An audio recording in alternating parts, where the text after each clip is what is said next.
Hello friends. आज हम लोग पढ़ेंगे एक इम्पॉर्टेंट टॉपिक रेक्टस शीथ। तो सबसे पहले इसकी definition, it is an aponeurotic sheath covering the rectus abdominis muscle. इसकी दो वॉल्स होती हैं, एंटीरियर वॉल और पोस्टीरियर वॉल। एंटीरियर वॉल जो है वो कंप्लीट होती है और जो मसल है रेक्टस एब्डोमिनिस उसको एंड टू एंड कवर करती है और ये फर्मली एडहेरेंट होती है to the intersections of rectus abdominis muscle. Posterior wall जो है वो इनकम्प्लीट होती है और अबोव द कोस्टल मार्जिन और आर्क्यूएट लाइन के नीचे, बिलो द आर्क्यूएट लाइन, दोनों में ही वो डेफिशिएंट होती है। उसके बाद में ये फर्मली एडहेरेंट नहीं होती है। फॉर्मेशन अगर हम देखें तो अबोव द कोस्टल मार्जिन्स के ऊपर एंटीरियर वॉल जो है वो बनेगी tendon of the external oblique muscle. And posterior wall अगर हम देखें तो वो डेफिशिएंट होती है और जो रेक्टस एब्डोमिनिस मसल है वो लाई करती है 5, 6 और 7 कोस्टल कार्टिलेज पे। अगर हम देखें कोस्टल मार्जिन और आर्क्यूएट लाइन के बीच में, तो कोस्टल मार्जिन और आर्क्यूएट लाइन के बीच में एंटीरियर वॉल जो है वो बनेगी aponeurosis of external oblique muscle and aponeurosis of anterior lamina of internal oblique muscle. Posterior wall formed by the aponeurosis of posterior lamina of internal oblique and aponeurosis of transversus abdominis muscle. Below arcuate line में interior wall by the aponeurosis of external oblique, internal oblique and transversus abdominis, यानी तीनों muscle के aponeurosis यहाँ पर होंगे। उसके बाद posterior wall जो कि डेफिशिएंट होती है एंड रेक्टस एब्डोमिनिस मसल जो है वो रिले करेगी फेशिया ट्रांसवर्सेलिस पे, रेस्ट करेगी। उसके बाद हम इसका कंटेंट देखेंगे तो सबसे पहली होंगी मसल्स जो कि दो हैं, रेक्टस एब्डोमिनिस एंड पिरामिडालिस।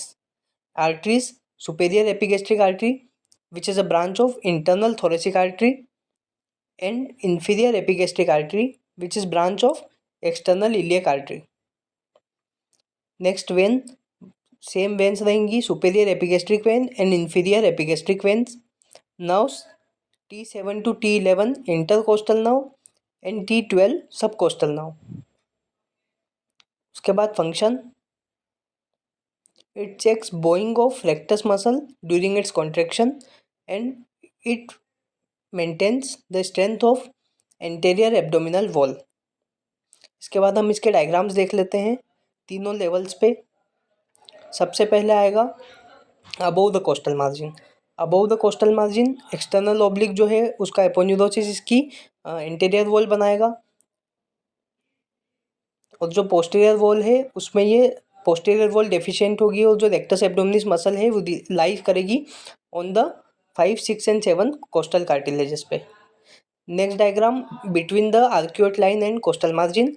तो एंटीरियर वॉल में सबसे पहले एक्सटर्नल ऑब्लिक का जो एपोन्यूरोसिस है, इंटरनल ऑब्लिक का एंटीरियर लेमिना, पोस्टीरियर वॉल में पोस्टीरियर लेमिना और ट्रांसवर्सस एब्डोमिनिस, और सबसे नीचे होगा इसमें फेशिया ट्रांसवर्सेलिस। उसके बाद जो थर्ड है वो आएगा बिलो आर्क्यूएट लाइन, जिसमें एक्सटर्नल ऑब्लिक का एपोन्यूरोसिस और internal oblique and transversus abdominis के जो एपोन्यूरोसिस है वो फ्यूज करते हैं।